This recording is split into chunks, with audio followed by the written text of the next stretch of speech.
હાલ મિત્રો એક ભરતીના વિડીયોમાં સ્વાગત છે। તો ભારતીય કૃષિ વિભાગ દ્વારા ભરતીની જાહેરાત કરી છે।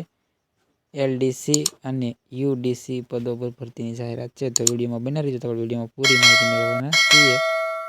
તો મહત્વપૂર્ણ તારીખની વાત કરીશું, વય મર્યાદા અને શૈક્ષણિક લાયકાત અને કૃષિ વિભાગમાં ભરતી અરજી પ્રક્રિયા છે એ શોર્ટમાં આપણે સમજીશું। તો વિડીયોમાં નવા હોય તો ચેનલને સબસ્ક્રાઈબ કરી નાખો અને લાઈક કરી નાખો।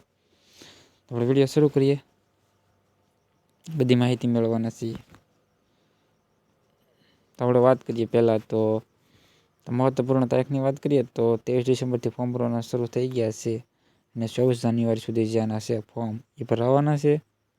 આપણે વેબસાઇટની વાત કરી દઈએ તો કાંઈ નહીં, તમારે ઇન્ડિયન કૃષિ ખાલી એટલું લખશો એટલે તમારે આવી જશે, એના પર તમારે ફોર્મ ભરવાનું રહેશે। અને વયમર્યાદાની આપણે વાત કરીએ તો 18 વર્ષ છે મિનિમમ છે, અને વધારેમાં વધારે 56 વર્ષના ઉમેદવારો પણ આમાં ફોર્મ ભરી શકે। એની કરતાં વધારે ઉંમર હોય તો ફોર્મ ભરી શકે નહીં। તો એક આ વયમર્યાદાની આપણે વાત કરી દીધી। તો ભારતીય કૃષિ વિભાગમાં જે ભરતીની જાહેરાત છે, તો આપણે આગળ જોવા જઈએ તો શૈક્ષણિક લાયકાત છે તો બોર્ડમાં છે તમારે 12મું ધોરણ પાસ કરેલું હોવું જોઈએ, અને કમ્પ્યુટરમાં અંગ્રેજી ભાષામાં 35 શબ્દો પ્રતિ મિનિટ અથવા 30 મિનિટમાં પ્રતિ મિનિટ ટાઈપિંગ સ્પીડ હોવી જોઈએ।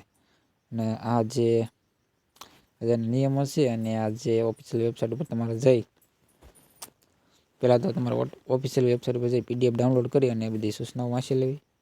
પછી જે ફોર્મ ભરેલું છે તમારે સબમિટ કરી, જે પછી એ ફોર્મનું જે પ્રિન્ટ આઉટ છે પ્રિન્ટ કઢાવી લેવી, કારણ કે ભવિષ્યમાં ગમે ત્યારે જે રેકોર્ડ માટે રાખવામાં આવે છે, કારણ કે ક્યારે ઉપયોગી થાય એનું કંઈ નક્કી નથી, એટલે તમારે પ્રિન્ટ આઉટ કઢાવી તમારી પાસે રાખવું એ ફરજિયાત છે। તો મળીએ નવા વિડીયોમાં, ત્યાં સુધી રજા।